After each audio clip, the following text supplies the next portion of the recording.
বন্ধুরা, জবা গাছের এত ফুল পেতে আমরা এখানে কি সার প্রয়োগ করব, কি ভিটামিন স্প্রে করব এবং মিলিবাগের জন্য আমরা কি ব্যবহার করব, আমি সমস্ত আজকে এই ভিডিওর মধ্যে বলবো। আপনারা স্কিপ না করে পুরোটা দেখবেন, তাহলেই কিন্তু জানতে পারবেন। এবং আমার গাছে দেখুন কোনো রোগ পোকা নেই, এবং সেটা কেন নেই সেটাও আপনাদেরকে বলবো। আপনারা পুরোটা দেখুন, তাহলেই কিন্তু বুঝতে পারবেন। প্রথমেই আমি আপনাদেরকে দেখাবো কি খাবার দেব। চলুন কি খাবার দিচ্ছি সেটা আপনাদেরকে দেখাই। নমস্কার বন্ধুরা, আমি সুজাতা চ্যাটার্জি লাইফে। এই দেখুন এই গাছটায় যে এত ফুল হয়েছে, আমি কি খাবার দিয়েছি, কি ওষুধ প্রয়োগ করেছি সেটা নিয়ে আজকে ভিডিও করব এবং আপনাদেরকে দেখাবো আমি এখানে কি খাবার দিয়েছি। আপনারা কিন্তু এরকম মানে জাতের জবাগুলো লাগাতে পারেন, প্রচুর ফুল হয়। ওখানে দেখুন একটা লাল জবার গাছ আছে, দেখুন প্রচুর ফুল হয়। আপনারা কিন্তু ফলের ক্যারেটে বা বালতিতে আপনারা কিন্তু এই জবাগুলো কিন্তু লাগাতে পারেন, এগুলো কিন্তু খুব সহজেই হয়। চলুন আমি এখানে এবারে কি খাবার দিচ্ছি সেটা আপনাদেরকে দেখাবো। কিন্তু এই গোড়াটাকে খুলে নেব ভালো করে। এর আগেও আমি এই খাবারটা দিয়েছি। এই খাবারটা দেওয়াতে আমি এই ফুলগুলো হয়, আপনারাও এরম করে দেবেন।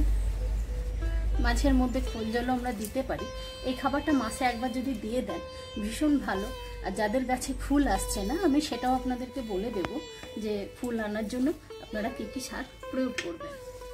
দেখুন ভালো করে আমি খুঁড়ে নিয়েছি, এটা খুঁড়ে নিয়েছি। মাটি শুকনো খটখট করছে, এরমভাবে আপনারাও কিন্তু খুঁড়ে নেবেন। খুঁড়ে নিয়ে দেখুন প্রথমে যেটা আমি দেব এটা হচ্ছে গুঁড়ো গোবর সার। আমি ধার দিয়ে এরকম দিয়ে দেব।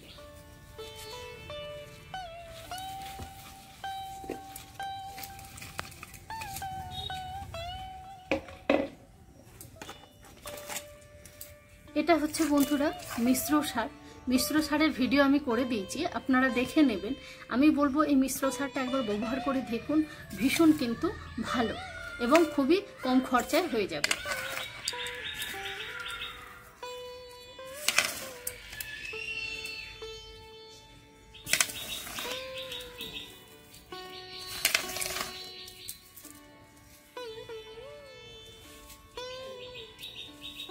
এবার দেখুন বন্ধুরা, আমি এখানে আরো কিছু অ্যাড করব, সেটা আপনারা দেখুন। ম্যাগনেসিয়াম সালফেট দেব। ম্যাগনেসিয়াম সালফেট হচ্ছে আমাদের গাছকে সবুজ রাখবে, শেকড়টাকেও ভালো রাখবে এবং আমাদের ক্লোরোফিলের যে সমস্যা হয় গাছেতে সেটাও কিন্তু ভালো রাখবে। আর এটা দেখুন 0050, কারো কাছে যদি 0050 না থাকে লাল পটাশটা দেবেন, কারণ হচ্ছে জবা গাছ ভীষণ পছন্দ করে। আর এইটা দেওয়ার কারণ হচ্ছে আমরা কিন্তু প্রচুর ফুল পাবো।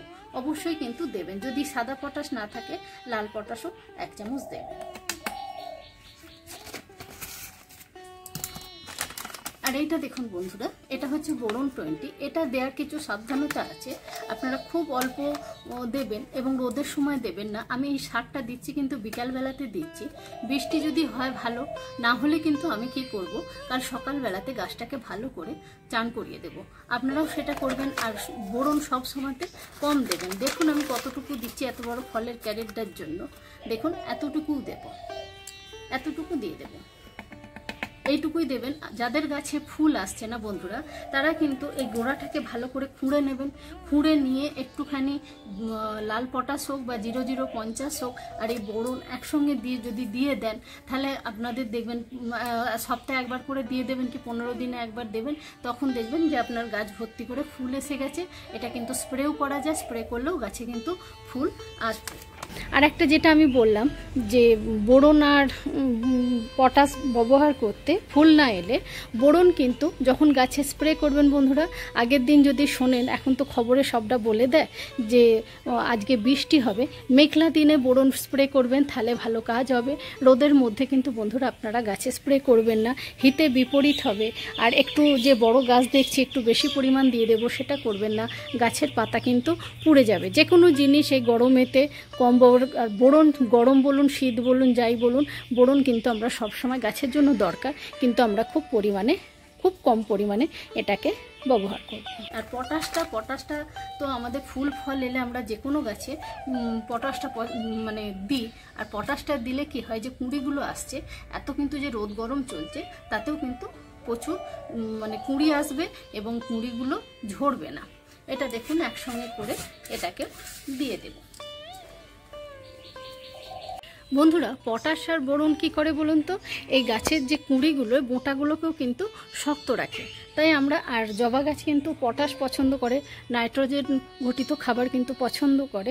যার জন্যই বললাম আমরা পাতলা করে, যেহেতু বর্ষা ঢুকে যাচ্ছে আর এই মিশ্র সারটার মধ্যে কিন্তু বাদাম খোল, সর্ষের খোল এগুলো সব দেয়া আছে। আমরা কিন্তু গোবরের যে ঘুঁটে বলুন বা গোবরের পুরনো সার থাকলে সেটা ভিজিয়েও কিন্তু জলটা দিতে পারি। আর আমি বলবো যে যখন বৃষ্টি হবে তখন এই যে খাবারটা দিয়ে দিলাম, কোনো খাবার দেওয়ার দরকার পড়বে না, কারণ বৃষ্টির জলে প্রচুর খাবার থাকে, নাইট্রোজেন থাকে, আমরা কিন্তু এমনিতেই প্রচুর ফুল পাবো। যার জন্য আমরা আগে থেকে যদি এই পরিচর্যাগুলো করে দিই বন্ধুরা, তাহলে কিন্তু আমরা এখানে প্রচুর ফুল পাবো।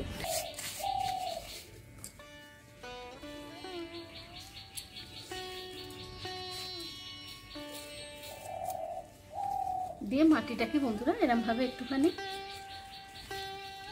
নাড়িয়ে নেবেন, ব্যাস। আর কিছু দেওয়ার এটাতে দরকার নেই। এটাতে আমি একটু পরে এবারেতে জল দিয়ে দেব পুরো। জলটা কিন্তু আমরা বালতি করে হুশ করে ঢালবো না, যে কোনো স্প্রের যে ইয়েটা হয় বা ঝাঁঝরি যদি থাকে, ঝাঁঝরি করে কিন্তু জলটা দেব। কারণ আমি যদি বালতি করে জলটা দিই এ কিন্তু হুশ করে সারটা বেরিয়ে যাবে। তাই আমরা কিন্তু আস্তে আস্তে এই জলটা দেব। এই বন্ধুরা, এটা হলো খাবার দেওয়াটা হলো।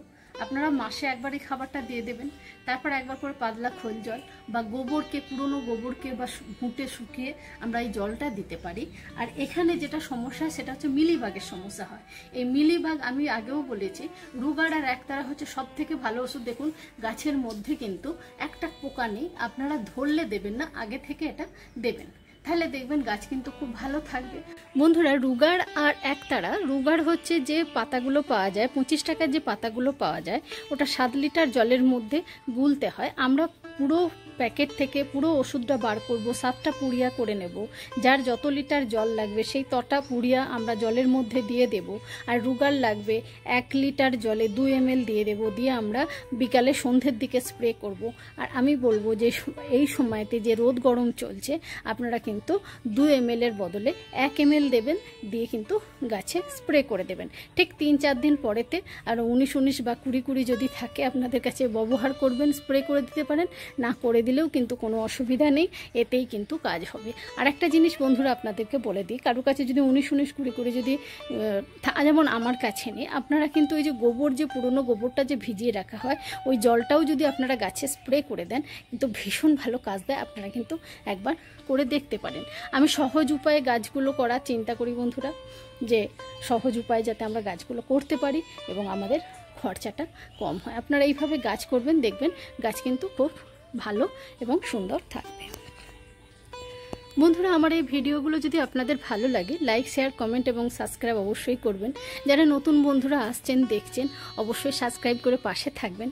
ভীষণ ভালো লাগে আপনারা পাশে থাকলে ভিডিও করতে, এবং পরবর্তী ভিডিও আমি কি আসবো সেটাও আপনাদের কাছে নোটিফিকেশান চলে যাবে। তাই বন্ধুরা, আর আমি বলবো যে যারা ধরুন ফুলের জন্য মানে খুব সমস্যায় পড়েন, এই সব ভ্যারাইটিগুলো লাগান, তাহলে কিন্তু সহজেই ফুল পাবেন। এর একটা গোলাপি পিঙ্ক কালার আমার কাছেও আছে, সেটাও আমি পরে দেখাবো আপনাদেরকে। এই ভ্যারাইটিগুলো লাগান, প্রচুর ফুল পাবেন। পরবর্তীতে আরও কি হচ্ছে জবা গাছ নিয়ে আমি আরও ভিডিও নিয়ে আসবো বন্ধুরা। আপনারা এই সহজভাবে গাছগুলোকে করুন এবং সবুজের সঙ্গে থাকবেন। তাহলে বন্ধুরা, এইভাবে আপনারা পরিচর্যা করবেন, খুব সহজ ইজি গাছ করুন। যারা গাছ করতে পারছেন না বা গাছ বাঁচছেন না, তাদেরকে বলবো যে এই সহজ গাছগুলো করবেন, দেখবেন খুব মানে প্রচুর ফুল পাওয়া যায় এবং দেখতেও ভালো লাগে। সকালবেলা উঠে যদি আমাদের দেখি যে এক গাছ করে ফুল হয়ে আছে, এটা কিন্তু ভালো লাগারও কাজ করে এবং আমরা প্রচুর ফুল পেতে পারি। তো এইভাবে বন্ধুরা গাছ করবেন। খাবারটা কিভাবে দিলাম আপনাদেরকে দেখিয়ে দিলাম এবং কি পরিচর্যা করবেন। আর ওই ওষুধ, এখানে আমি কিন্তু কোনো ভিটামিন স্প্রে করিনি, ভিটামিন স্প্রে করার দরকারও নেই। আপনারা এই খাবারটা দিন, হ্যাঁ 19-19-20-20 আপনারা দিতে পারেন, সেটাও কিন্তু খুব ভালো। না দিলেও অসুবিধা নেই, এই যে খাবারটা দিচ্ছেন এতেই কিন্তু প্রচুর ফুল পাওয়া যাবে। আমি কিন্তু দিইনি 19-19 বা 20-20, তাতেই কিন্তু এত ফুল পাওয়া যাচ্ছে। আর যেই বর্ষা পড়বে এই ফুলগুলোর সাইজ কিন্তু আরও বড় হয়ে যাবে। এত রোদ গরমের জন্য এটা কিন্তু ফুলটা একটু ছোট হচ্ছে। ঠিক আছে বন্ধুরা, এইভাবে আপনারা পরিচর্যা করবেন। সবাই খুব ভালো থাকবেন, সবুজের সঙ্গে থাকবেন। নমস্কার।